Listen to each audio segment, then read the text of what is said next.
evening, wherever this conversation finds you. I am Travis Gray. This is Gray Transforms, and today we are blessed to be transforming with another great guest. This is Jamie Tsuji.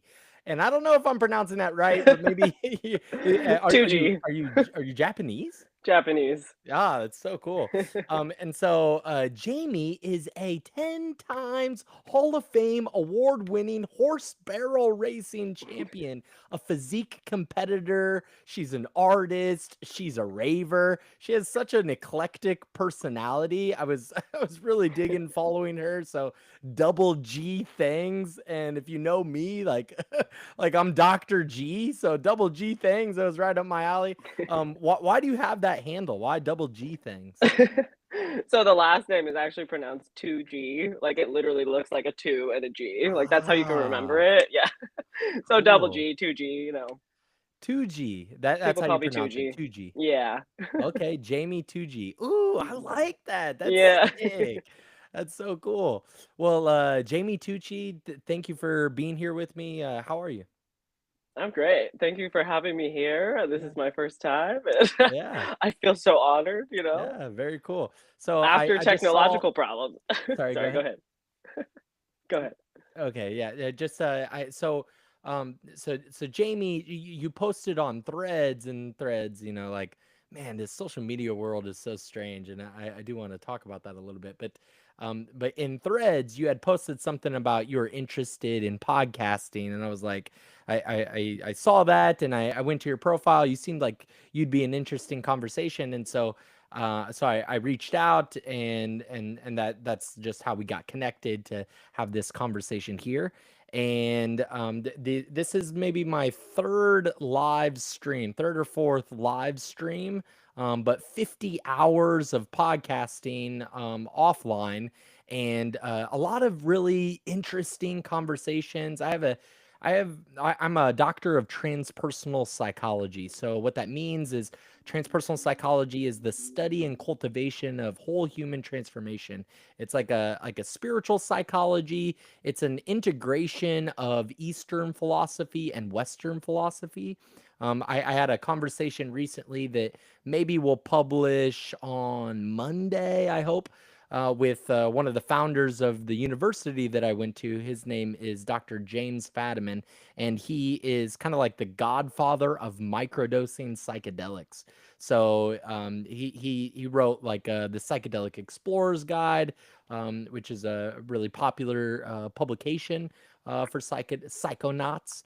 And so the field is very eclectic, and because I'm like a young gun in the field, like a young thought leader trying to take on the torch, and I'm a networker, a good conversationalist. These are some of the talents that make me just like a good fit for as a podcaster. Some of my skill set as a counselor, but also just I'm interested in people. And right before we went live, you said the same, that you're just interested in having an opportunity to connect with some like unique people. Human beings are my favorite animal. So maybe is your favorite animal a horse? I mean, I guess so. It's definitely the animal that I'm around the most. Yeah, Like literally more than people. right. So how long have you Uh, been with horses? I've been riding now for 20, almost 24 years. Almost 24 years. Wow. Have you ever been involved in any kind of like equine therapy? Have you been around an equine therapist? So I've been around practitioners here and there. I haven't done any of my like personal approach as like a business person, but Yeah. I've been able to like supervise or like observe people doing it before, and it's very unique. And I also just kind of feel like even though I didn't do it like structured or like organized, this is horse therapy. I feel like that's kind of how I ended up finding it. Hmm. My whole story into horses is different. Yeah. Okay. That's really interesting. So, have you felt a therapeutically available relationship, like an opportunity to be therapeutically healed in some way from your experience with horses? Yeah, absolutely. I grew up as an only child to a single parent who had to work a ton. Mm. And No, she did absolutely amazing. But, you know, when you do that, and I was in like an agriculture type area where it was just very like I was away from like the towns and like Yeah. everybody. So I grew up very alone, and because of Mm, that I grew up very like behind, I guess, socially with people, and mm, then I struggled in school to make friends because I was like naturally quiet and shy, all these things. So when I found horses, it was like, ooh, I have this thing now that like I can find a way to communicate with without actually having to use my words. wow. And I took to it like no other. I actually ended up in it by accident. It was in grade school. I had a teacher that she kept her horses back behind the school, and my mom, because she worked long hours, I would end up there like a couple hours beyond all the other kids, and I would just sit in the courtyard and like do homework. And the teacher saw this over the course of a couple weeks and was like, "Where's your mom? You know, like what's going on?" And I explained to her what happened or what we were doing, and she goes, "Well, to pass the time, would you like to like help me with these horses?" And I was like, I mean, you know, as a 9-year-old kid, 10-year-old, however I was, like, of course I'm interested in playing with the horses. And so she's kind of what got me into it, but I also think that experience in and of itself was very like nurturing because I was in a place that like, you know, I didn't have anything necessarily wrong with the fact that I was alone, but I was alone. So it Mm. provided me that something in that space. That's really interesting and surprisingly synchronistic. I have a lot of resonance with that story. I'm also an only child. I can't say that I was alone too much. I was always seeking to hang out with friends. But my mother is deaf, and she mostly raised me by herself, and she kind of lives in a different world. So in some way, I have felt like I've raised myself. And so, with American Sign Language being my first language, that kind of put me in this weird in between spot a lot in life, and kind of by myself in a way. So there's a lot of resonance with that story. I'm originally from the Midwest as well. I don't have a lot of experience with horses. I've never ridden a horse before, but but I have a funny, weird, kind of weird story, which is that. Friends of mine and I, we would go on this Wabash Trail. It's kind of like a biking trail that goes to from Council Bluffs, Iowa to Mineola.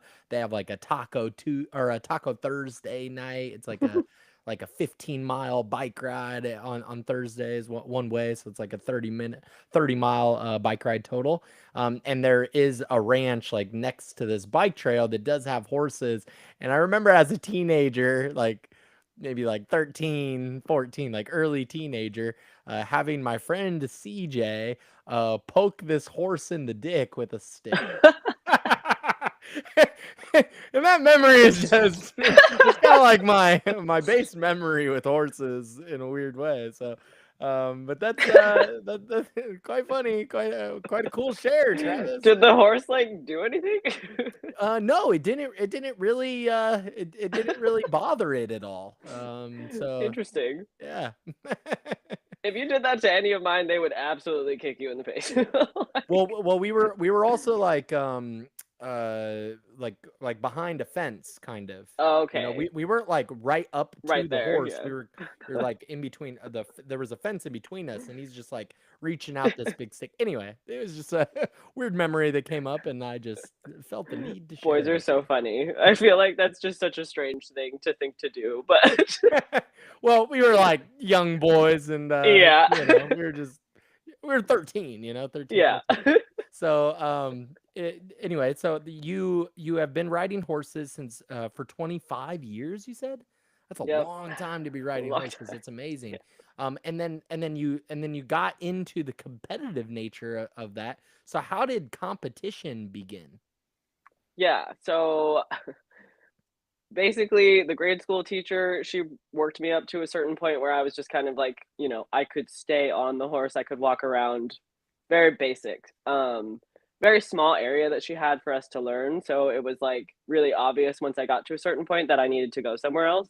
And I actually ended up with another teacher in the same school. She had like a summer camp program, and the first half of the day you would ride horses, and the second half of the day you would just do like normal summer camp activities. And so I ended up being able to go to her camp, and then she kind of started getting me going on more of like the technical stuff with horses and like how to specialize.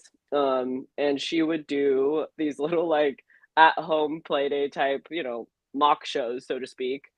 Every like I think it was once a month, like every 3 months or something, depending on like when the summer camp ended. But we would do those, and then I got really curious about it, and I was like, "Do you like do this? Do you also do competitions that are real?" And she's like, "Yeah, you just have to be a part of the actual like lesson community, not just like the summer camp." So I evolved from the summer camp to going into like actual one-on-one lessons with her, and then eventually that was what got my foot in the door with competing. And it's I actually started with something called Western Pleasure, which is really, really slow. Mm, Actually, the whole intention is like to make sure that you go as slow. You The whole objective is to get the horse to go as slow as possible, but look pretty. mm. And it was fine, but it wasn't like really what I wanted to do. And then they would do these games at the end of these pleasure shows, and I was like, more of that. Are So those are like show horses? yeah, so pleasure horses are like, I mean, they're quarter horses, which is also what I ride now.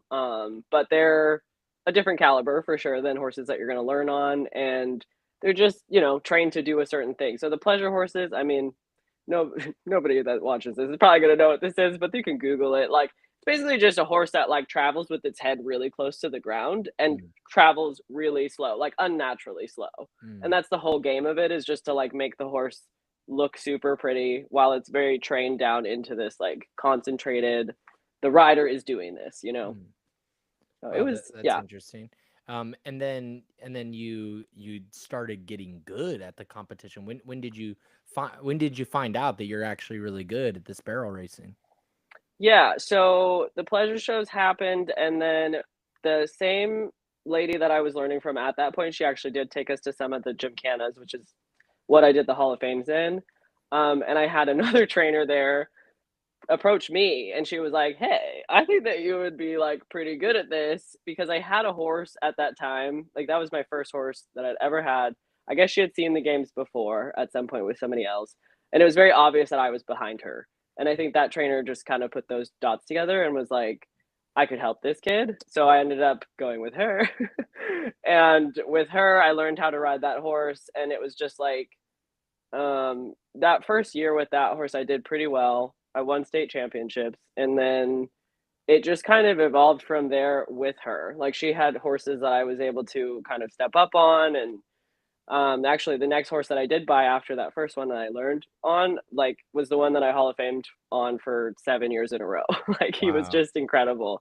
Yeah. Yeah, but I think like everybody that's ever touched me, like instructor wise, has just had the same reaction, that I like calm the horse down for whatever reason and I'm Mm, able to connect in. It's very mm, like the way to be good with horses is just to have a good feel and understanding, like listening into them and like hearing what they need. And that's just kind of been something that's been natural for me this whole time. yeah. I would love to have a personal experience with an equine therapist and have so I only have information from like the very far outside realm, like looking in. But it sounds to me like what a horse does for people, especially like maybe autistic children and things like this.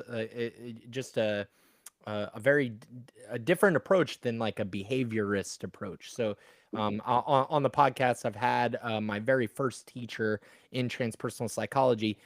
His name's Dr. Nick Walker, beautiful human being and autistic and an advocate for autism rights.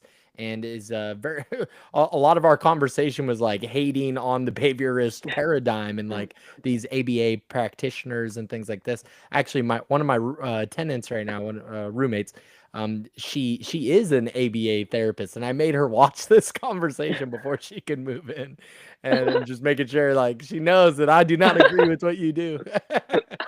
But as far as the horses go, it seems to me like there's something about the nature of the horse that is so authentic, like so purely authentic that it kind of awakens something very deeply authentic in another person as well. So in those two authentic, just the purity of essence in both of those beings meeting each other, a person and that horse. Something about that relationship is kind of what wakes something up, or helps heal something that is fractured and fragmented.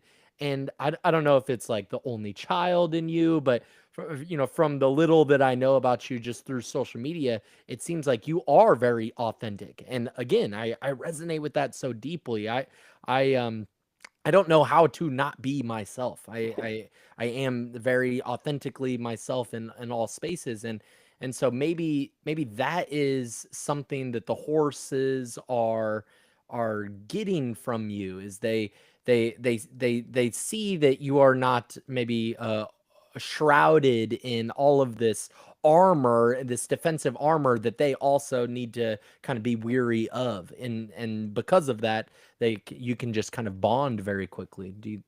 Is there any truth to that?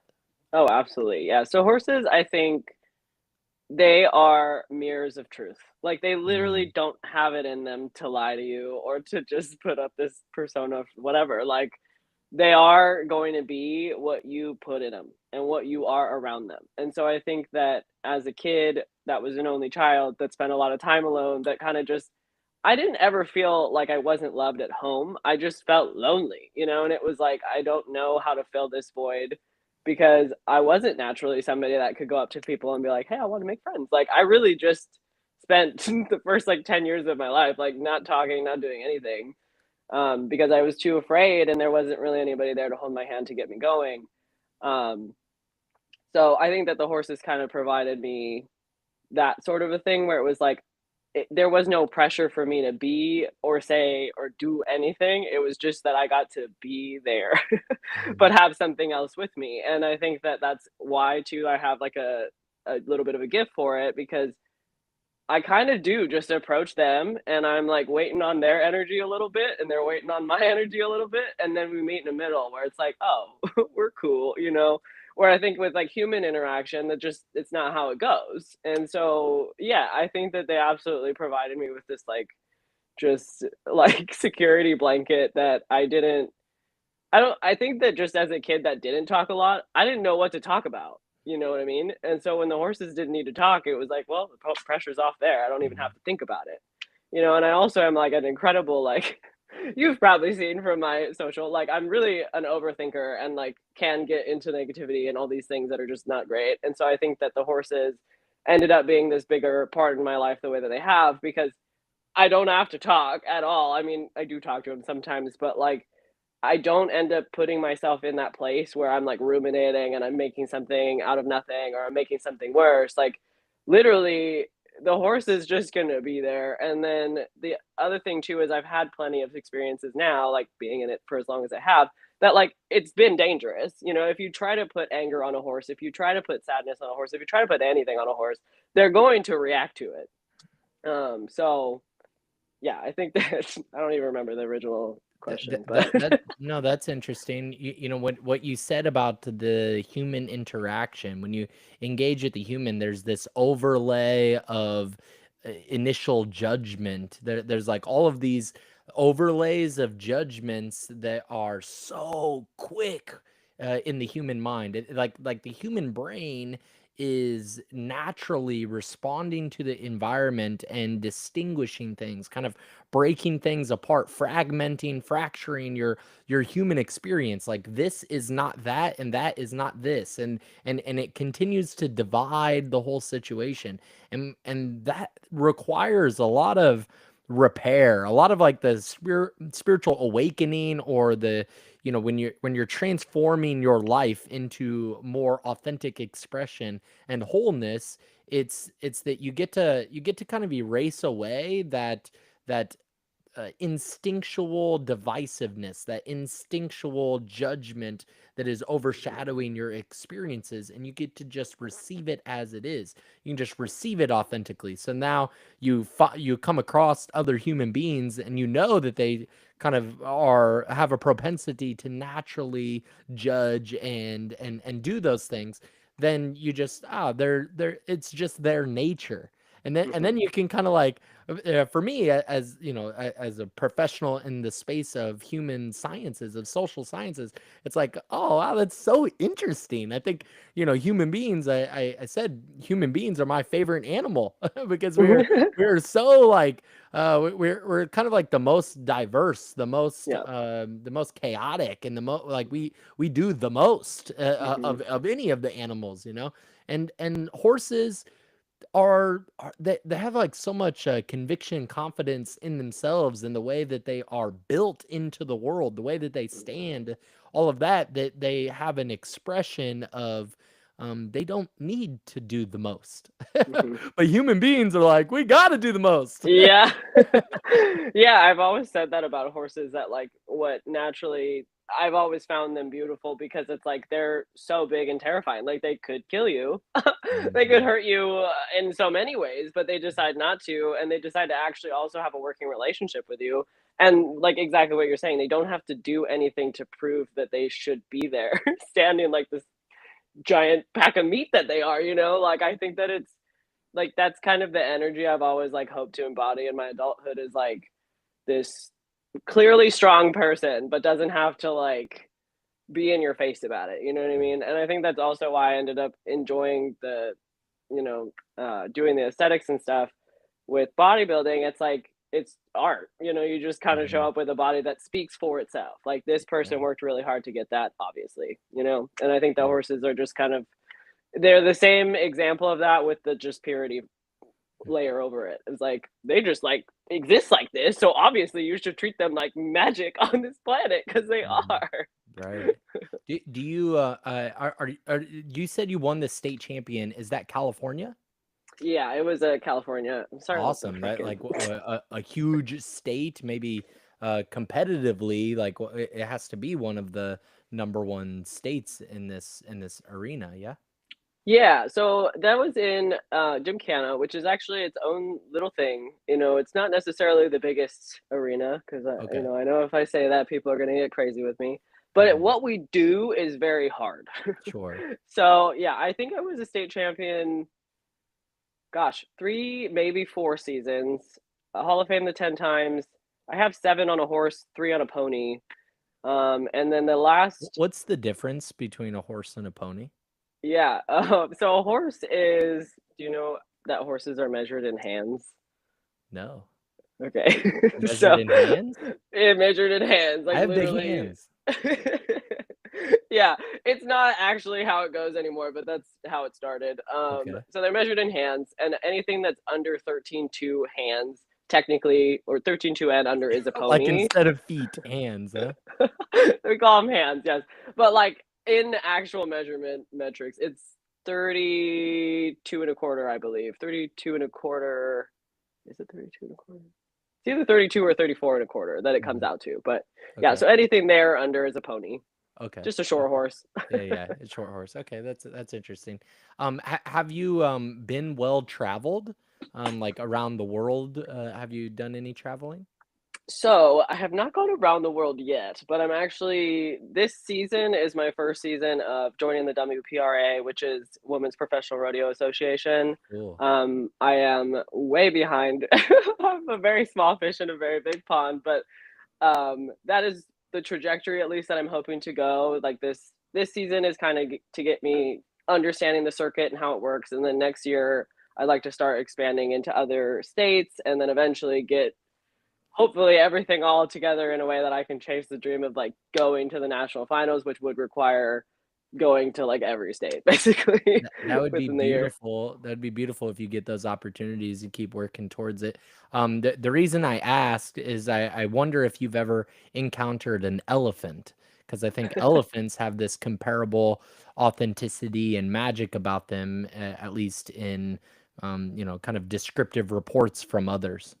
Yeah, I unfortunately have nenever done anything with elephants it's like in the wild, Yeah, but I had like an elephant experience at like the fair. I was sure, able to cool. ride around on it. Elephants are definitely similar to horses in how they just like energetically come off. They're very just calm and I feel like hanging out. you need a trip to Thailand. I feel like you Yeah, need to get yourself a trip to Thailand that's and experience some some elephant sanctuary or something. That would be really Yes. cool.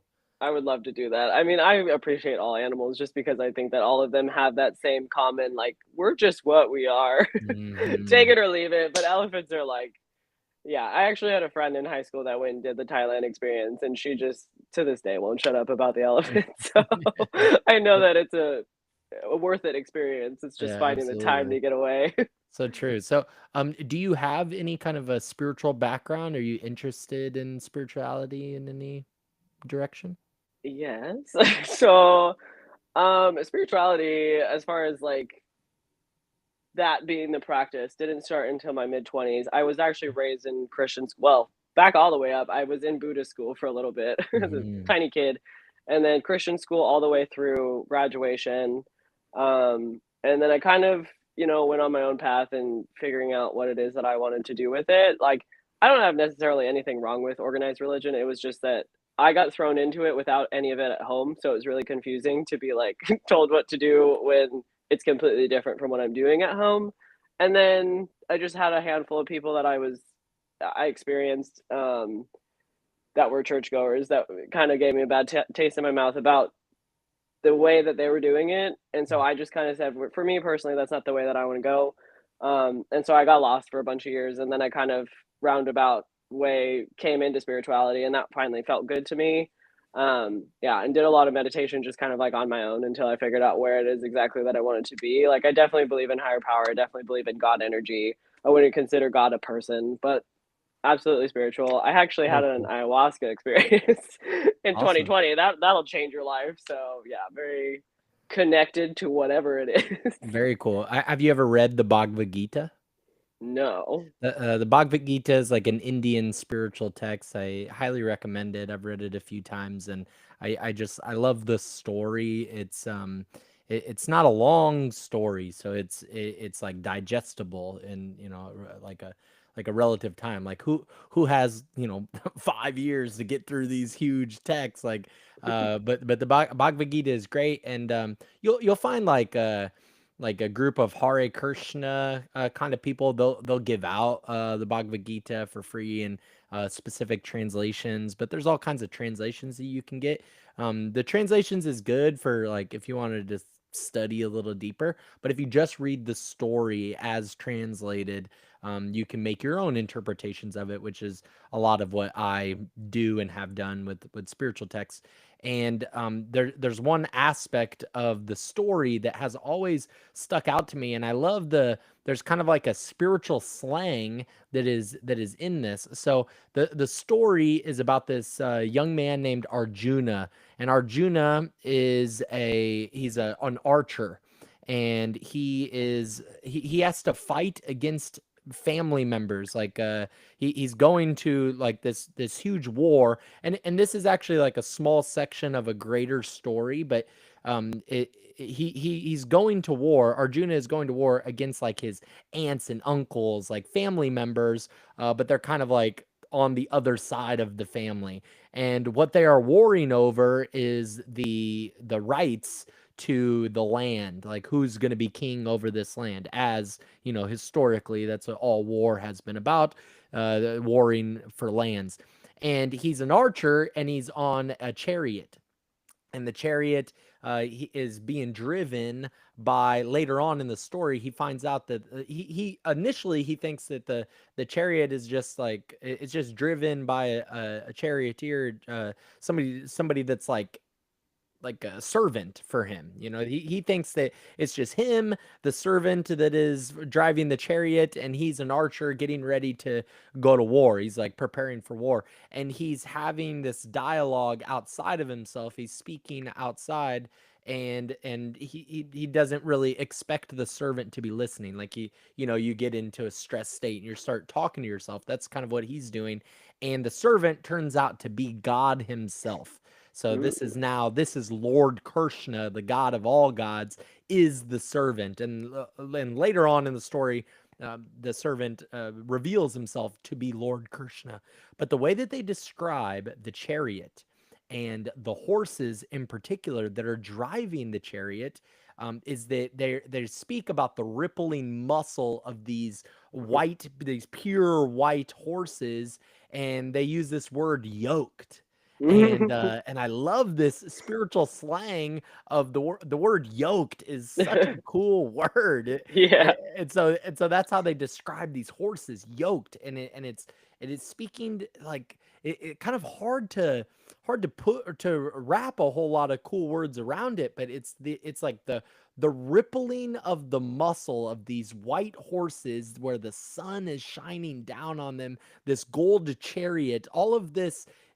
When you see these kinds of scenes painted in art, there's always this like aura of light, piercing the world around these horses because they're yoked. They're this embodiment of spiritual enlightenment symbolically. So it's a beautiful thing. I highly recommend the Bhagavad Gita. That's only like a Okay. very like that's like one stanza where they say that, but I love that word yoked. Yeah, that's so funny. I feel like yoked was like I thought that that was slang now. Yeah, Back for then. sure. I'm trying to bring yoked back. Yeah. That's even why I'm saying it. But we think of yoked as like Yeah. muscle yoked, right? You're a physique competitor, so Yeah. I saw those legs. Your legs are yoked, and that's They're probably pretty from yoked. gripping down on those horses all the time, right? Yeah, it's funny when I come in for show, I have like ridiculous hip hip flexors and everybody goes, "How'd you get those?" And I'm like, "A lot of riding horses." And they're like, "Oh, Right. we're not gonna do that." Right, you're gripping down on those horses, so you Griffin. you have Yeah. like a skill set that's gonna build a certain now I'm thinking like, have you ever been outside the country? No? I've been to Italy and I went to Cusco. Italy, beautiful. I loved Italy. Well, to get to Italy, sometimes you do like a layover in Denmark, Mhm. Copenhagen, Denmark. I've done a couple of layovers there to other places, and I've noticed that I noticed thing. As a man, I'm just kind of like a booty connoisseur of sorts. So I was just like interested, I'm just observant, and I noticed that like the people have like there's a heavy bicycle culture in Uh, Copenhagen, and I love bicycles. I grew up bicycling. My mom right now is on Ragbri, and she's with her husband. Her husband actually cries almost all the time when he sees horses. oh, He interesting. he has a deep relationship to horses because he's like a Huh. farm boy from Iowa, and he grew up he was like driving donkeys. He, Okay, he drew he interesting. drove this like line of like 20 donkeys or something in like Interesting. State Fair or something like that. So Okay. he has this like really soft place in his heart for horses. Yeah.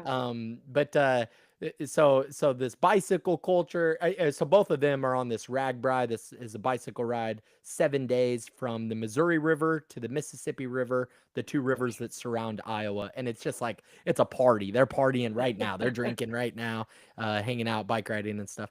But the bicycle culture in Copenhagen, it seemed to like it's noticeable like everybody's like sitting on a bike seat all the time. It's like they grew up sitting on bike seats. And so, similarly, it's like you're gripping down on those horses. That's going to form your muscles and your legs and all of that, like that lower body in a particular way that is going to be a bit of a talent in those physique competitions, at least in one area of judging. So, what was it like for you to get into physique competition, and how did that become, an additional hobby in all that you're already doing? Yeah, so I hurt my back really bad. I was playing volleyball as a high schooler. I was running, and riding. That was what I was doing. But I was trying to transfer and play at somewhere bigger. I had 1 year JC, and I wasn't able to warm up for practice, and so I was just jumping right into hitting drills and screwing my back up. And it got to be so bad at one point that I couldn't even play volleyball. And I went to the doctors, and they were just basically like, we can patch you up, get you through the season. They gave me a bunch of cortisone shots basically to keep the pain down and kind of just sent me on my way. And so I was able to get through the season, but it was like I did a lot of patchwork, so I had to pay for it in the end. And then when I got out of season and then kind of stopped playing, it was like all of that caught up with me, and I was just like, I can't even walk without feeling like shit. So went to the doctors again, and they were basically like, you should probably pick up strength training. And I had actually always had fitness dreams. I was just more into like group classes at the gym and like spin classes at the time because I was still younger. Um, and so they were the ones that originally put it in my head. And then I kind of grew up a little bit overweight. So it was like, and I'm an extremist. So I'm like, why would I just lose a little bit of weight and get a little bit stronger when I could get the most strong and the most in shape? And so yeah, it was a segue. I ended up not pursuing volleyball beyond that season because my back was just bugging the crap out of me, and I had a bunch of other things that went down. I actually stepped on glass in the middle of the season too. It just felt like the universe was telling me that this is not where I was supposed to be going. So I put that down, ended up going this direction, and um, actually, the first year that I did it, I made myself really sick, and I put myself in the hospital for a little while, and then had to take a year off from dieting entirely. They were like, your body is not functioning. Please do not restrict your calories. So I ended up Right. doing powerlifting instead for a little while because I still was like trying to pursue this like build strength thing. Mhm. Never something I saw myself doing, but I ended up being relatively strong for the weight class that I was in. So I did that for 4.5, almost 5 seasons. Um, and I don't know, it just all went together. Like I found out that through powerlifting, I ended up getting stronger as a rider. And then, as a rider, I also had just, self-esteem issues around my stomach. And I really wanted to be like all the other tiny little blonde chicks that have nothing on their bodies. And so that was kind of where the bodybuilding took place. And I've also just always been an artist. So I feel like, incredible bodies are incredible bodies. Nobody is ever going to deny that that's something to look at. And I also really like long-term goals. I'm still trying to figure that out because it drives me crazy the whole time Mhm. I do any of it. But yeah, I never actually saw myself being able to bodybuild, like because I did grow up the way I did. I mean, even as a volleyball player, like I was okay, but I was 5'6", so I was playing as a right side hitter. And most colleges were going, "Why are you trying to continue to do this when everybody else in the front row is 6 foot? You should have been pursuing yourself as a libero." And I'm like, you're right. But I didn't do that. So I liked, like, coming from that environment, I liked the fact that physique sports were independent. Like, I could do it on my time, I could do it just as me. I didn't have to, feel the stress of being, put on the bench because somebody else was better than me. It was like, it gave me the space to work out, I think, all the things that I had issues with around athleticism and like being a part of a team, but now like on my own in a way that I felt like I was able to like learn it instead of just stress about it. Wow. I think a lot of people would be surprised to hear you say that you had been overweight at some point in your life and had this battle with dieting and things like that. That's a very interesting backstory and how you got into the physique competition and stuff like that as a physique competitor. It's something that I've shared before, but I haven't shared on the podcast before ever. And it's really interesting that there's this stigma that like a cultural stigma. Well, they'll say that women with too much muscle is somehow unattractive, and I am in total disagreement to that. I think that if you're working on your body, just like it's always going to be a beautiful thing to see a strong vehicle. Like this is a strong physical vehicle that can operate in the world. That in itself is metaphorically or in reality, that is a beautiful thing. Mhm. And it's in these like principles of masculinity and femininity. So masculinity is phallic, it is straight, it is It is kind of like material, whereas femininity is more like mysterious and kind of shapeless Mhm. and more shape shifting and things like this. So anywhere where there's a straight line, that's kind of masculine, and in some ways, there's something beautiful to that too. But in some ways, it can be the antithesis of what beauty is, because beauty we more tied to a feminine aspect. So when musculature is developed and there's curves of muscle, there's distinction, there's definition in your muscles, that there's something beautiful to that. There's something actually feminine about that. And Mhm. how many times have you been into the gym, and you own your own gym, is that correct? I do, yes. That's awesome. So how many times Yeah. are you in the gym and you see these guys in the gym too, working out or whatever, and they are the most feminine of people, but Yeah. but like so muscle bound, right? Because Yeah. all they're doing is they're in the mirror all day. They're Mhm. like their whole day and lives are so centered around the developing of musculature and the building of definition in their muscles. They're trying to create more dimension and curvature, essentially. They're trying to put more feminine principle into their physical vehicle. So the more that I can like see the definition of my tricep, that there's something feminine about that. But the Mhm. less that that's there, when it's more like flat or straight lines, then that is the antithesis. In those in the I don't know from personal experience, but in the physique competitions, I imagine that if I am a judge, I am looking for how much of the rippling of muscle do I see in that person, Mhm. and that's a dangerous thing to be judging by, because people in those competitions can get into a very dangerously dehydrated state in order to show that much definition. But it's still like such a beautiful thing for a woman to be developing their musculature, to be developing their bodies.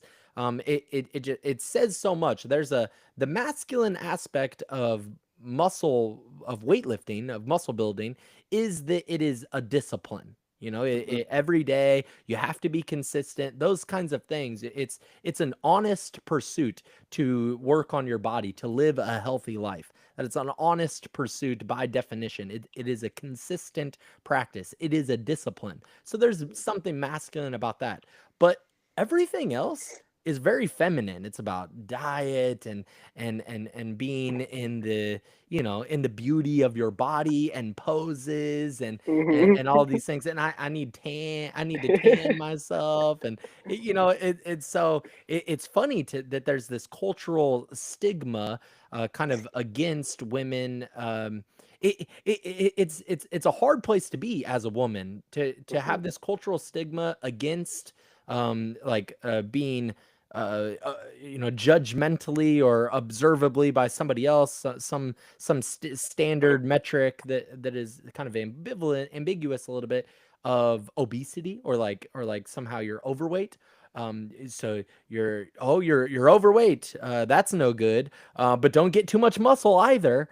Mhm. So, oh man, you have to be like you have to be just perfect all the time. Mhm. How have you faced some of those things, some of that cultural stigma, one way or the other? Yeah. I've definitely had it no matter what I've done. Like literally growing up overweight, that was a problem. Then it was, in athletics, I was skinny fat. Like I did a lot of running, so I had no muscle on my body, but I still very much had cortisol fat all over the Mm, place. And then, got into fitness and I actually was, I came into my first show, but I was tiny, quote unquote. I didn't have enough muscle. And now I'm kind of in a position that most people do argue that I have too much muscle. It's like, mm, it's crazy. But I think that you said it, like, it for me, it does come down to the discipline. Like, it is the one thing that you carry with you all the time as far as your body goes, and having to show up to something and also not thinking about showing up to something because it's just a non-negotiable, and then, like, having to push yourself through so many, pieces, parts that just are uncomfortable. I believe that builds the kind of character that anybody's looking for in a masculine or a feminine person. Mhm. And so I think, like, I don't know, especially now, like, you know, doing bodybuilding, I think I've been in the game since 2019. So, you know, I've had my trials and tribulations with things that happen with bodybuilding. And like, um, everybody's so concerned about this like weird, you know, oh, too masculine, too feminine, whatever. And I'm like, why are we even having this conversation? Because I feel like people just present the way they present to begin with, and then there are so many people that are just like never gonna fit a mold, no matter what they do. Like even me, I feel like before you know bodybuilding, drugs, and making mistakes and whatever, have my voice get deeper. Like I still wasn't very like feminine. Like I always had a already deeper voice. It kind of just went a little further, and like I just presented more tomboy, more square, like you're saying, straight lines. Like, and it's funny because you said the same thing about this, the curves and stuff. Like, um, I really didn't get in it to look a certain way. I got in it more because I was in so much pain the way that I was living before. Like I just my diet was awful. I was drinking all over the place. Like it was just a mess. And I was like, I think I should try. You know, Mhm. that was what started it. But once I did start getting lines and things, like it was like, oh, actually, for the first time, I am starting to feel like I can categorize myself more as a female. And now too, it's like hit and miss. It's like almost perfect 50-50 down the line. It's like it's either that people are like, "Oh my god, what you've built is amazing," or like, "Oh my god, she's a dude." Like it's just like nothing. But I think that when you I don't know, I might have a little weird like asphyxiation, however you say that word, for things that challenge other people in that way because like you learn so much being in those places like the gray lines or just kind of like nobody knows where to put you. Like a good example is like me as a physique competitor or whatever, those people in that world do not get me as a rider. They don't. They're just like, you do that horse thing, whatever. And then when I go to the horses, especially, because it's very feminine women and it's very like the same type of woman for the most part, they really don't understand what I do. And so it's like I'm constantly in these worlds that technically I don't fit in all the way because I've chosen to do other things in other worlds too. And I think that like most of the stigmas and things that actually come about, like there was a long time that I was actually really uncomfortable about it. I still have my days now, but I've kind of learned to just put it behind me and like do what like all that I really know how to do, which is like follow my authenticity, like where it's telling me to go. But I think that this argument, as far as like this is to that, this is to that, like these are people that don't ever challenge to cross the line at all, or like come up to the line at all. I'm not talking about like actually, you know, going from feminine to masculine, but have you actually tried to push yourself in the gym and experience everything that that is, not just what it does to your body? I think that that's the main thing that people really get wrong in terms of that sort of like having that sort of argument at all. It's like you're just doing an observation based off of outside when so much of what happens in the gym with people that are consistent and like disciplined about it over years and years of time, it's almost all internal. Like it's you're working on you, you're working on your mindset, you're working on how to like get through difficult things by yourself. And I think that like when people have an argument like that, to me, honestly, it just says, okay, well, you'd rather have this argument about something external to you than work on yourself internally. Mhm. So I just quietly go, okay, you're right, and go the other way most of Yeah. the time now. Wow, that's such beautiful things that you just said. And kind of an image is coming to mind for me is that like, wow, how beautiful is it for you to be like yoked, that yoked word, back to that yoked word, is that you can be yoked in your body, like you can be working on your physique and matching the aesthetic of the horse that you're riding in those competitions. That is a beautiful thing. Like that is like objectively you know when I do love, you know, the gray area, what you were just saying about, you know, approaching the line and all of that is like you're a perfect guest for this podcast.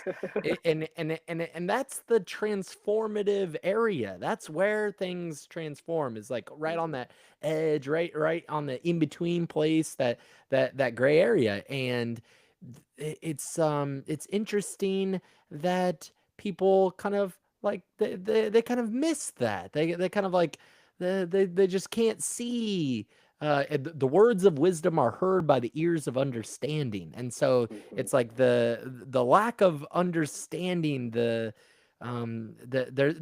an essence of beauty that is very peculiar. It's like, can you Like, how many things can you see the beauty in? Some of the people that you're describing that are having, like internal wars in their own judgment of stigmatizing you or another person, is that they are not able to see beauty in all things. They only see beauty in a very narrow box of what beauty should be. But you have really incredible features, right? Are you mixed Japanese as well? Yeah, so my mom is full Japanese, full. I'm half from that side, and then my dad is German Portuguese. Okay, That's very why I'm cool. So, tan. like even that competition, even that combination is like that's like a rare and sometimes sought after kind of combination, right?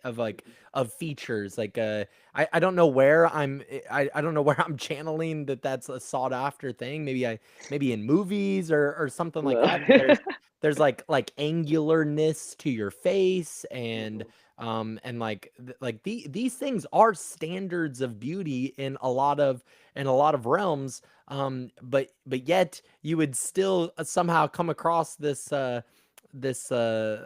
stigma is funny to me, very interesting. You said that your voice got deeper. Why? What you said it became even more deeper for some reason? Yeah, so I mean, bodybuilding, I definitely was not a natural bodybuilder. Okay.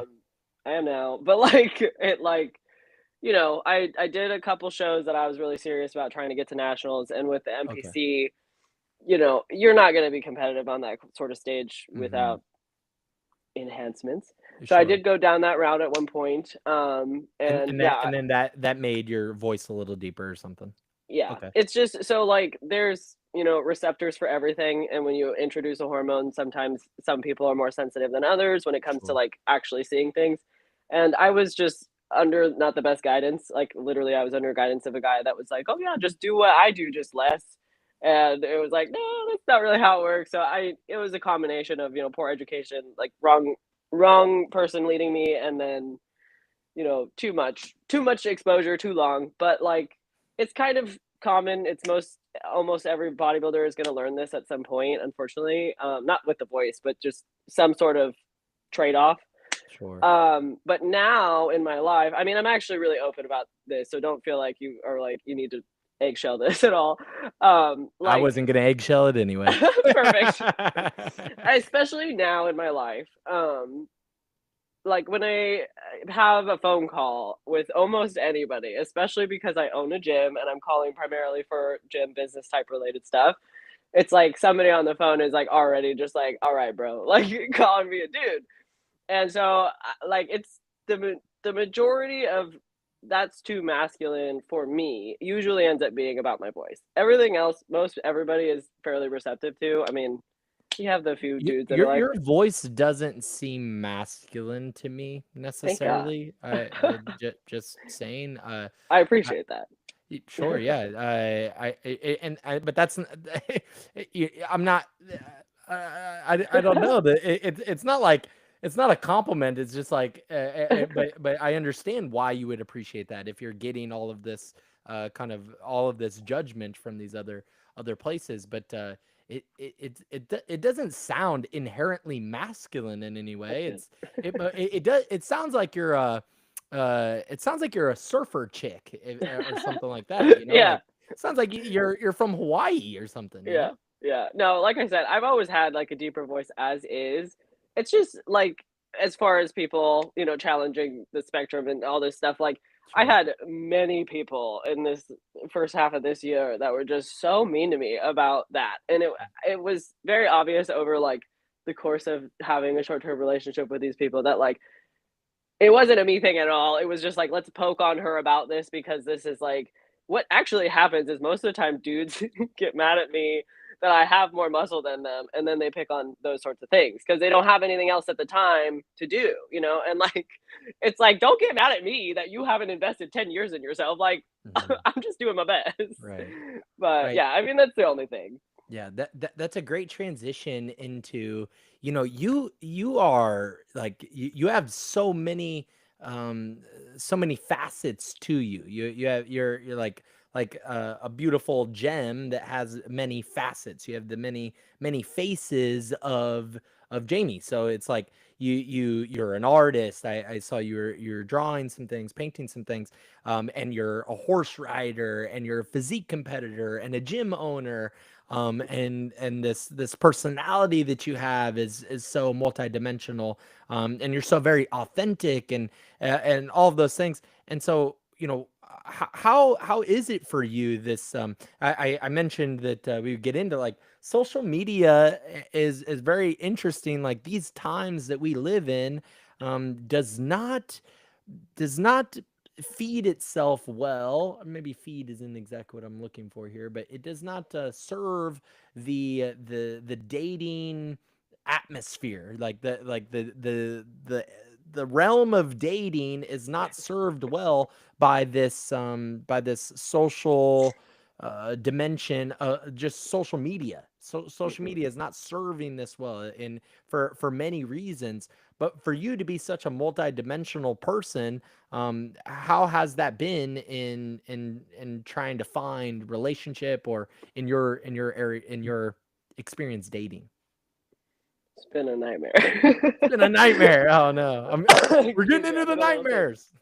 It's been a little bit of a nightmare. Mostly because it's like I don't ever really have somebody that's going to fully relate to me, like even a little bit. I feel like most of the time it's like relationships, it's either like opposites attract or it's like these two people have like a shared hobby.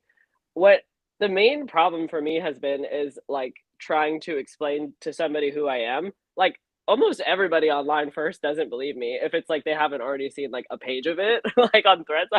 Like, whoa, things got crazy there so quickly. Like, you've seen my personality on my page. I'm like a jokester, and so I joke Mhm. about stuff on Threads, and people would get, like, really mad about it. I'm like, Yeah. "Whoa, this isn't a joke." So I don't know. I just think that like being read correctly has been already an issue. And because like you're saying, I have like a ton of faces, like no, but everybody thinks they have me read right, but they actually don't ever take the time because it's so many things. And I don't expect anybody to actually know everything about me. But like you have to, if you're gonna actually approach trying to be in a relationship with somebody, you have to understand that you're also gonna have to approach everything that that person does. And it's almost always that if I end up in a longer term relationship, that the guy eventually is this too jealous because of the presence that I have online, or just so fatigued because I do have so much that I have to do, and it's pretty difficult to find like the right time to do normal type dating things. Like for me, it's always been within like the last couple of years at least of serious relationships and having this much like athletic stuff that I'm doing, business, whatever. Um, like I've always been able to find time for the guy, but like it's like a hyper experience, like a rave weekend or something. We have this like intense 3 days together, and then I got to go back to my schedule. He goes back to his schedule. Then we have this long lull. Then we get back together, do it all over again. And like, it's not wrong to have that sort of approach, but I do think that like for me personally, I'm finding anyway, and like how I would like to be understood as a partner. Like I would want to have more of that time, and I almost feel like most people, like, think they wanna date me because I have all this other stuff going on, but they don't actually really wanna date just, like, Jamie in that space where it's like, "Let's just hang out," you know? And so I think it's I have a lot of, like, weird expectations that I feel like, I'm asked to live up to that I was never communicated. Like, they're just like, "Well, you're supposed to be, Miss Discipline." I'm like, "I can mess up sometimes. I'm a human," you know? Right. So yeah, I don't know. I think that I was probably gonna struggle in that department all the no matter what, but, Mhm. like, social definitely has made it difficult because now, like, I mean, I've been out of a serious relationship now for almost a year, with like nothing on the horizon, and I feel like now it's like I have actually a lot of people that will tell me like directly that like me and my presence and just the way that I come off online is like repulsive and like they wouldn't want to date it. And I do know that like I'm incredibly open, I'm incredibly jokester, and then I'm very up and down because I am just like this is my all of it. And I almost feel like now I try sometimes online to just give it all so that if I do have somebody that like wants to be invested or thinks that they might want to be invested, that they realize that they're signing up for all of it, not just like the one piece that you know, I think that that bothers me the most about online. Like now, the way that Instagram's going, it's like so business oriented that everybody's like, you have to pick your niche. You have to pick your one thing that you focus on like religiously, and that is your life. That's your what's the word? Whoa, I'm drawing a blank. Identity. There we go. It's your whole identity, and you have to just be this, you know. And like I have over the whole time that I've been in fitness, I've been trying to do the online coaching thing, but it's like I can't get ahead because everybody has that like that niche like streamline. I'm just a workout person approach, and I'm like I physically don't know how to do that because I feel like everything like I'm all over the place, but I really only have one theme. It's like to just do these things that I feel like are artistic, like that are like expression of artwork in one way or another, and challenge me to be better. Like I feel like I'm only after my higher self, and like all these things help me get there. But you know, how do That's you all. put that online? That's all amazing, and I think that makes you. I think that makes you a rare, like a rare thing, and so and again, there's a lot of resonance in this conversation. I'm very happy about that, but I've the first thing that I heard you say actually is that you said that you either are gonna find somebody that you have the similar hobby or opposites attract. I think that I would encourage you continue to be yourself. Birds of a feather flock together is maybe another like a third aspect to those two options, and so that third option, birds of a feather flock together, you're gonna if you're out there in, I don't want to say the right way, if you're out there in, if you're out there enough, if you're like spending time doing like leaning into the things that are shining forth to you. So that's one of my principles in life, is to lean into that which is shining forth to you. So like, and you have been, you've been doing that in your life. It was horse riding and physique competition, and you had whatever opportunity to start that gym, and you're doing art. You're going to that rave or whatever. The raves, you'll find a lot of, and I'm sure you've experienced that, you'll find a lot of very authentic people. I would encourage you to go to one of these music festival kind of things, and that you're going to find a lot of very unique, very similarly multi-dimensional people that are going to maybe shine forth to you in one way or another. And so that's one thing that I wanted to say is like, I don't know. I think that you'll attract another unique human being like that Mm-hmm. in my experience. I would, I'm fine. I'm very I have a lot of conviction and confidence in saying that I am feeling like objectively kind of a rare human being, and a lot, and very multidimensional, and I'm a lot for a lot of people, but that is only like that's only kind of like pushed aside to those that don't resonate really. True. Very It's true. only shown, it's only made it easier for me to see the people that shine forth in the world. I felt like I grew up feeling like I could see like the hero in the story of a family or something like that. Like I could see that just like the way that this was like operating. Maybe it's a family of four: mother, father, brother, and daughter, brother and sister. And I would see these people, and there's like something about one of them kind of like would stick out to me, and I'm like, oh, that person is special somehow.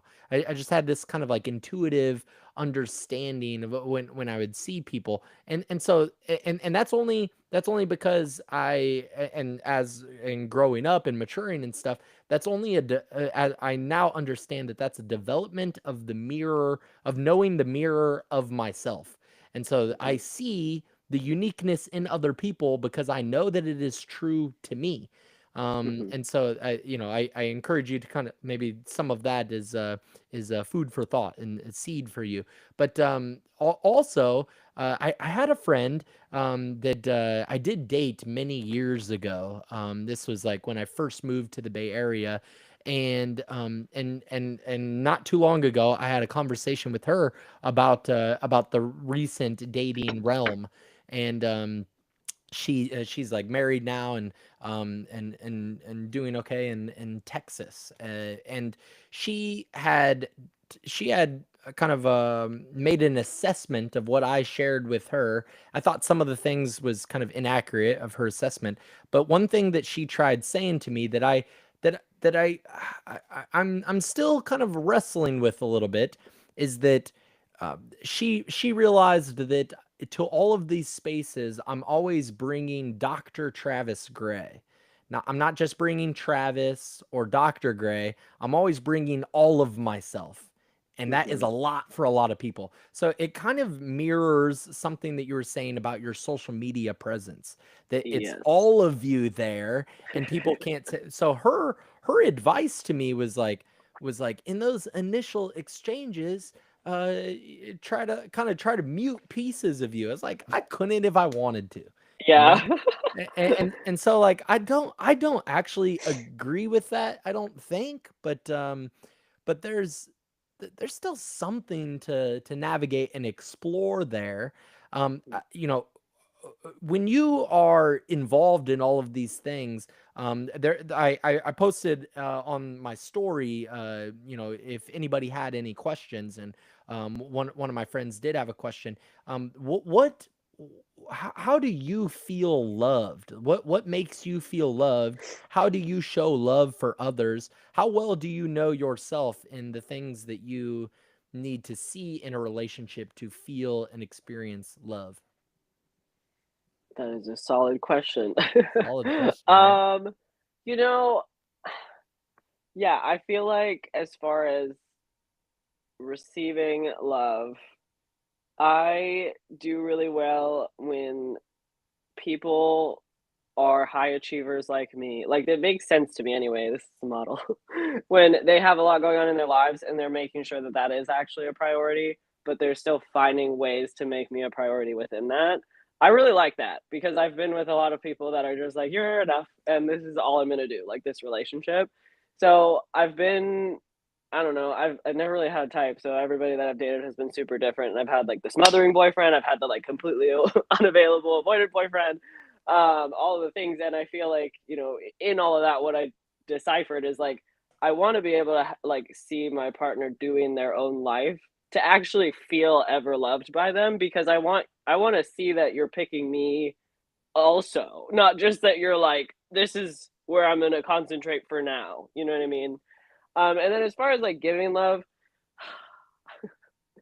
I've been told that I'm like a tough love type person. I want to see you grow. I want to see you succeed. I want to see you happy, like with like not giving up on something because I've just like I mean that's been my whole story is like I mean most of what I do is because I've had that thought all the whole time like should I give up on myself like not even just the thing myself and so I have been able to have that experience where I'm like, wow, I didn't think I could do that. And now that I have this whole other world to open myself up to be like, can I do that now? And I love being able to show that to other people. And I also love being able to show other people that like what you're saying with the rave community, like this I think is why I connect with those types of people. A lot of them honestly are there to avoid stuff and are in a lot of pain. And like I feel like I'm able to show them love by being like, you're actually accepted for being a complete mess right now. Like it's not just that like I think that raving in and of itself, that whole community is like healing because of music, the community, you get to dress however you want, you get to be whoever you want. But like you do end up with those sorts of people that are going through a lot of stuff and I feel like there's that element can be like kind of shameful sometimes and so those that is also like a weird relationship I have with my own sort of stuff. It's like I've had so much like struggle with shame in different ways. They've manifested in different things and I've always wanted somebody there to love me by saying hey, I can see how much pain this is giving you like and I just want to like support you and let you know that it's okay to be going through this right now. Like cuz I feel like everybody in my world has kind of told me that you either got to deal with that on your own or just like made it this massive problem when I did have the problem. They were like, "Well, yeah, it's a problem." It's like, "Okay, well, now it's getting bigger because like I don't have any support, you know. And so I think that it's that just kind of being like an emotional um solid for somebody. Like that's how I like to show love, and then I guess that's also probably how I like to receive it. Yeah, Just that's awesome. I felt like I would get a real answer out of you just from all of that authenticity that you express in yourself. And so that felt like a very real answer. I would deepen and ask you, what does it look like? What does it tangibly look like to prioritize you in a way that you feel loved? I think it's just like I really like when somebody shows me their like whole like deal. Like these are my goals and this is what I'm after. And I think I like this too because I've never had this happen with me. But like literally if they could show me a like calendar of like whether it be the next week or the next month, I don't care. But like I want to see visibly what it is that you're doing and what's important. Because actually, if somebody gave me a schedule for the next 3 months and was like, "There's literally no time for you," but right there, like that very first day that's gonna open, that's yours. Like that would make me so happy because Mm, I've had to be that so many times. Like, okay, so literally the horses I compete every single weekend, and then there's lots of races on the Tuesdays or Thursdays, and then just the whole thing like doing this and the physique stuff together, I have like almost 7 hours of my day that I'm just training. Like so having a partner kind of be available to wait on that has always been this like weird suspicion like, oh well, you just don't love me or you just don't have time for me or you there's somebody else. It's like no, I have all these things going on. But it's almost always that I've ended up attracting the partner that doesn't have a lot going on because they're able to just kind of like be cool to wait whenever it is that I mm. have room in my schedule. I don't like that because I want to see I don't want to be the reason that somebody's waiting and I don't want to be the reason that somebody's not doing something. Like I don't know. I just feel like the priority thing it's like I would need it to just be clear Yeah. that there's time being found for me within all this other stuff that is actually moving forward. And if it's not moving forward and it's because of me, I would really want to know that and want to like support my partner in being like, let's cut me out of here right now temporarily then and find another time that's going to work so that we can keep moving both things forward. Right. I'm just like a very forward person. I'm like, I want progress, I want improvement, as long as I can feel like there's some inkling of that in everything around me, like I'm happy. That's awesome. It's very practical. It's very like um there's a lot of like feminine holding space for another person in what you just said, in a way. And it's it's funny that I think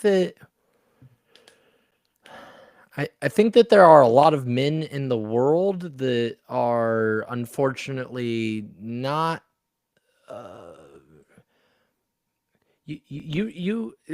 just like anybody. I think I could say this to anybody that is in seeking for real relationship, is that the person that they are aiming to be with uh, has qualities of being actualized. Now it takes a lot of work to be that. So just like you just described, a man that it has like this full schedule, that understands what they want, what they need to do to get it, understands the time investment that is required in all of these things, and wants to include you in that, and also recognize that you too have those things going for you. That's somebody that has a lot of like actualized clarity in their lives. Now, when I have had clients that are men, or in couples, or things like this, it doesn't it's kind of rare for it to kind of show up that way. Like it takes a lot of time in Sure. our work together to create a lot of clarity in that person's life, in that man's life, to set themselves up to be ready for for real partnership, for real relationship in their lives. But then men can yeah, it just there's all the dynamics of the world that can upset the balance of all of that. But it is great qualities to aspire to have in your partner. What kind of what is your type? I gotta say something right now that Go. might upset some people. So I saw a therapist recently, and then we went over this question. Good. And Have you seen therapy before? Have you done therapy oh before? yeah, I've Good. done lots of therapy, lots Good. of different sorts of therapies. I've done like somatic practice. I've done like Cool. more hit yoga focus, those sorts of things, but then also traditional therapies. Good. But yeah, this lady that I saw recently, she was actually like somebody that was kind of helping me with eating problems and whatever related to athletics. And she asked me, she's like, "What's your type?" And I was like, "I really don't think I have one." And she's like, "Jamie, I'm positive you do." And I was like, "Oh no." And she was like, "Based off of what you shared, it looks like men with mental illness is your That's such a funny thing to say to a woman. That's so funny. type." No, but it actually like kind of resonated, not like because I think they're all mentally unstable, but mental, like people that have things that suggest that they might be on that spectrum, like they're interesting people. So I just think that I like people that are like multifaceted and that are quirky. I really like people that can be goofy and like make a joke out of almost anything because it's like life is so fucking painful when you're only in your serious, which I am a lot. So Yeah. like a guy that's able to just like be out there himself, even if it's like really off-putting, like I've been with some interesting men. Like I don't know. I really love when I can watch a dude be fully himself and not give any fucks when anybody has to think. Like Yeah. that's the guy that I'm like, yeah. Yeah. So confident, I guess, Hmm. is the type. But I really don't have a type as far as like looks or what they do, any of that. I feel You like it's just want kind to of see some of the qualities in yourself mirrored in them, which is like the authenticity, the quirkiness, the ability to be themselves, to laugh at the world, to kind of see like there's a hilarity inside of the human experience. All of those challenges and stuff is like, man, I just like an example might be like I'm worried about paying a bill or something like that. There's some bill I need to pay, and I'm worried about it, and like that's so funny because this is really just some fucking digital numbers on it. But like, who knows what this really is yeah. paying bills like, and who am I paying it to? Like who are they paying it to? And like, well, Yeah. why is that guy even making money off of my bills? Like and all of that is actually really funny, but then we have these moments of stress. Being able to step outside of that and see the humor in that is a great quality in a person. I would agree with those qualities. Do you think that men in general is there like certain things about men that make them it's funny that your therapist said that you're attracted to men with mental illness.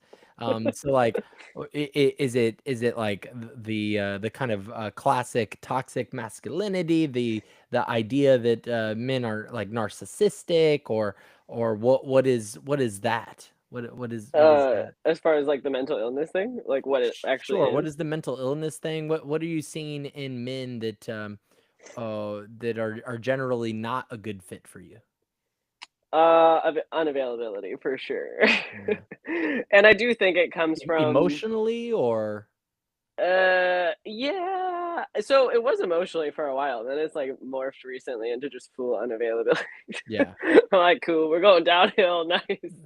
No, the therapist basically had said that because I mean, I have had a lot of men that I've dated that actually have had mental illness, and so just when you round it up, it seems that way. I do think that yes, the ones that haven't worked, I mean, obviously they all haven't worked, but like there has been a common thread, and it's always been this a little bit of entitlement and like the narcissism thing, but like almost like sociopath, like just invested in using a person more so than actually being with a person. Mm-hmm.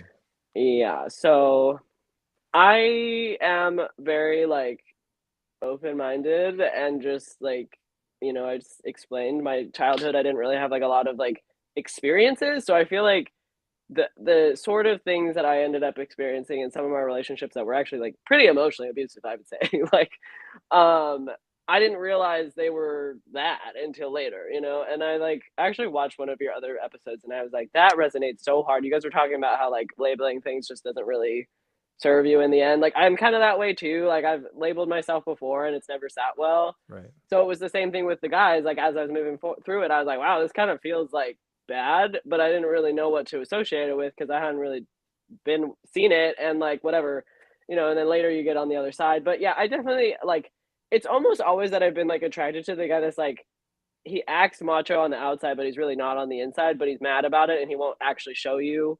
He won't like let you in enough to work on that. And like I think that that's what I'm kind of trying to find. Like I feel like my soul wants the guy that is a mess, but like we Mhm. can work on that together because I'm also that way and Right. everybody is, you Right. know, like I feel like there's really no actual point to a relationship if you can't find somewhere in there to build trust. And I feel like that's like this large area of resting potential that like a lot of men are not interested in having anybody like poke at. Mhm, mhm. Yeah, So, that makes a lot of sense.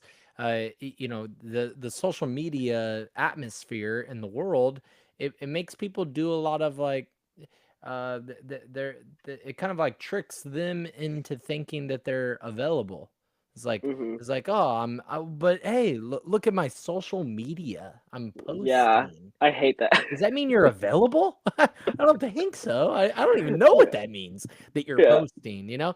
I've had past relationships that like one in particular that kind of tried to accuse me of being so like concerned about if I was getting likes or something like that. But then in relation, like when we were together, she would be on her phone. And Mhm. I was like, no, it's like that's not how Yeah. this works. I want to be in relationship with you. Like I want the quality time with you is so important to me. Mhm. I don't want it to be fragmented and things. But I'm realistic. I understand that we are all, you know, addicted to social media, and then there's this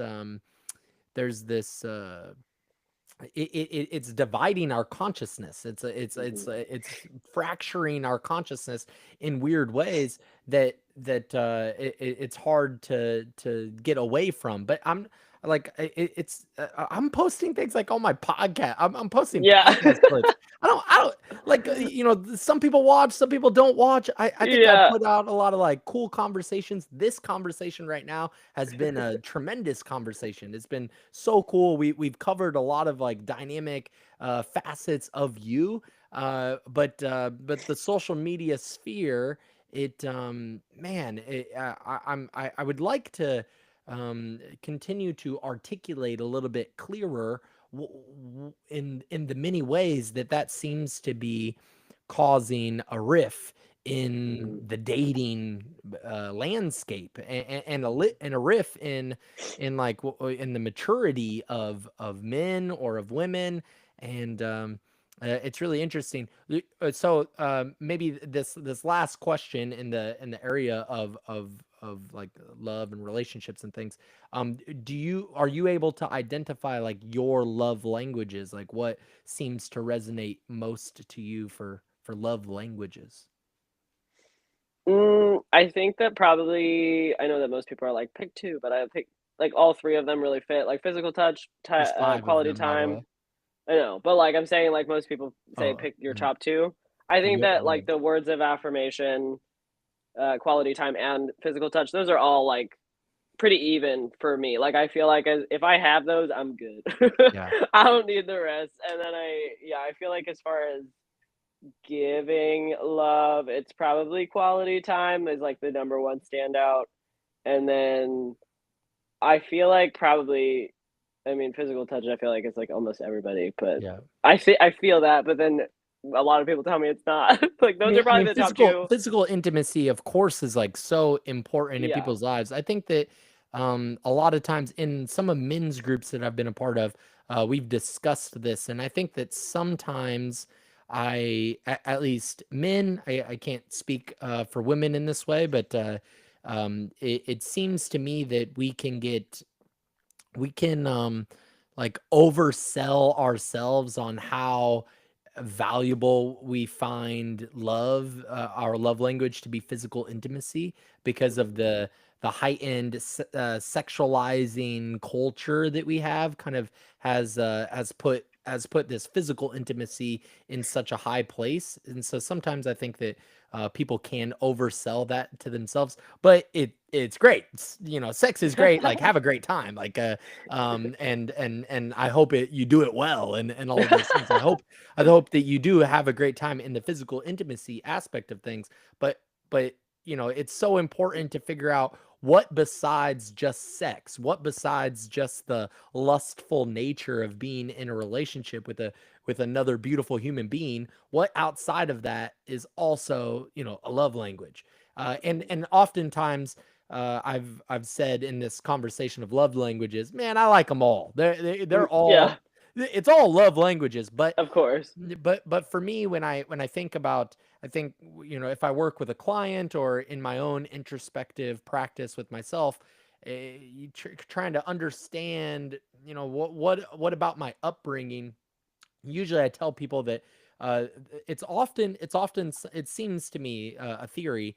It's often like the thing that you didn't get enough of and Mhm. the thing that you did get a lot of, like the way that you were actually loved is something you want to experience that again ongoingly, because it kind of reminds you of that love that you've had since a child. And then the thing that you didn't get when you were a child is like the love that is healing the wounds that you Mhm. need healed. And you actually posted like this like another dialogue or a piece of the conversation around nervous system healing, right? So Mhm. it's you get this opportunity to heal the nervous system in another person. It's important that they know what would help their nervous system heal, that they can do some of there's a lot of accountability in understanding what I need to heal my nervous system, and accountability in what I'm doing or not doing to heal your nervous system. And so the better that a person understands themselves and the mirror of that relationship, because the relationship is a mirror, it is a vehicle of transformation in that mirroring capacity. So the more that I know myself and what I lacked in my love languages, and what I did get and need to continue to get in my love languages, the more that I can kind of make whole and integrated this relationship moving forward.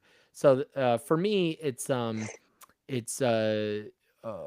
quality time is really important, and I think that I did get that quality time growing up. I think that that's the consistent line of love. I would get the quality time with friends or my mom, or I would, certain situations. Maybe my aunt we would read Harry Potter together. These kinds of experiences, memories would be that quality time. So that's something of a consistent line for me. But the thing that I didn't maybe get enough of is maybe like the words of affirmation in a way, and so what is it? It's words of affirmation, quality time, physical touch, gifts, Acts of and service. acts of Act, service. yeah. Yeah. So I think it's the words of affirmation. Is that so my mother is deaf, and growing up as a hearing person, even if she would sign it to me, there's still an aspect to my physical composition, my sensory experience still did not receive the sound of the affirmation, and I was actually thinking about this yesterday, that that's a part of what leans me into the podcasting realm, is that, like, and I'm a therapist and a teacher and all these things, is like, obviously this dude wants to be heard. Yeah. you know so I obviously wants to be heard, and getting the confirmation of being heard. And so that's just, in my with my own experience, just kind of an example of how you might reverse engineer to kind of figure out what is it that I would need, or have in that loving exchange with the right partner. But I think that you are really a unique gem, and I really appreciate you having this conversation with me, Jamie. It's so wonderful, all of the things that you've done. You even you had a world record as well. What was that? Real cool. Yeah, I broke the junior world record in the bench press. I actually did it a day before I aged out of my category. I benched 265 pounds. Yeah, that's It was right. it was a real long struggle, and I failed it I think like 5 times, like 5 other meets before I finally got it, but I That's did it. I awesome. did it at the last minute. So, okay, so this is probably like, this is weightlifters versus I'm not like I'm not a bodybuilder or a physique competitor or anything, but I do love lifting weights. I have an exercise scientist that is going to be on the podcast. I've already had the conversation with him. I think you'll be really interested. I'll make sure that you get it. He uses variable resistance training mostly, and he's a great scientist. I really enjoy him. His name is Dr. John Jaquish. But uh, for bench press, are you this person? I'm sure you are. I already know you are. But are you this person that like bends their back on the bench press to get their bench and stuff? So I was that person when I competed, yes, but now I am not. I have since had Okay. a major shoulder problem and I bench normal. It's like what are these people doing? It doesn't make sense. Well, like lay flat on the bench. Come on. That's such a bench press was always it was always a my favorite lift. I think a lot of people it becomes their favorite lift. When I when I was in Iowa, I used to work at Panda Express, and I was working at the first Panda Express in Iowa at one Nice. time.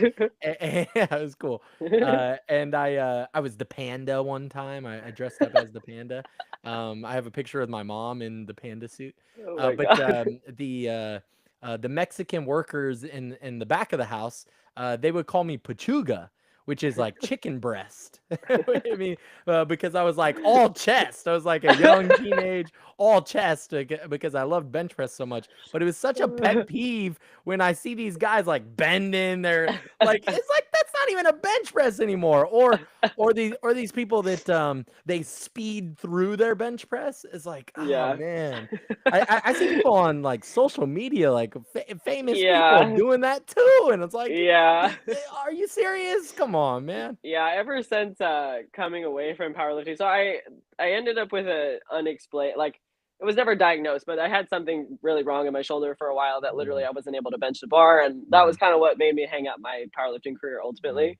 But I segued into the bodybuilding, and like I'm like I'm like kind of the bodybuilder that people are annoyed with because I'm very like isolated and like slow, just like really focus on muscle like connection and time under tension. Like it's boring training. Yep, It's yep, not stuff that you're gonna want to watch and be like, yeah, but like yep. that is the safest way to have longevity in the stupidest shit that we're doing with our bodies when it comes to like pushing the max. But I feel like all of that like, excessive arching and stuff from the powerlifting just comes from the fact that like, there's a lot of people doing it now and a lot of people are trying to be better than the others. And like when you get out in that sort of positioning, you're basically, I mean, the theory is that you're protecting your shoulders a little bit better, but you just can use so much more of your back to get it off of you, and that's like what it is. But you're right, it's not a bench at that point. It's like Right. it's a lat pull up in a weird way. Uh-huh.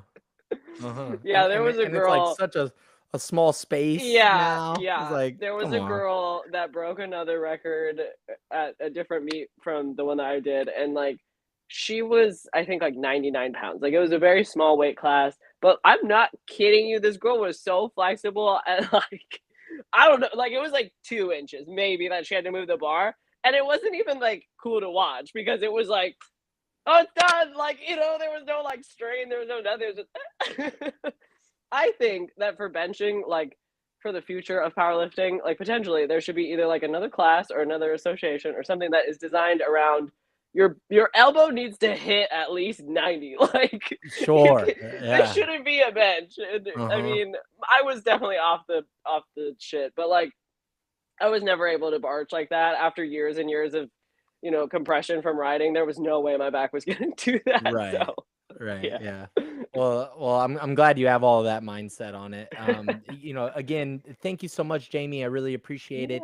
Yeah. For everybody that is watching this after it's already been recorded, thank you so much for watching. And you can find Jamie at double G underscore things. Yeah. Double G Yes. underscore things. And I look forward to following your barrel racing career and all the great things that you're doing. Maybe a podcast out of you sometime soon. Yeah. I know, and then I'll have you on as a guest. Oh, that'd be sweet. Ooh. I would love to. Yeah, that'd be so awesome. It's Yeah. it's been cool. Like you have such a multi-dimensionality about you, and the sunlight has been shining on you in such a multi-dimensional way. I know, I've been I trying would to like encourage move you to around. fix that for your next I podcast. know, I know. I was like, But God damn it. yeah, It's no, but fine. it's been good. Thank you so much. Thank you.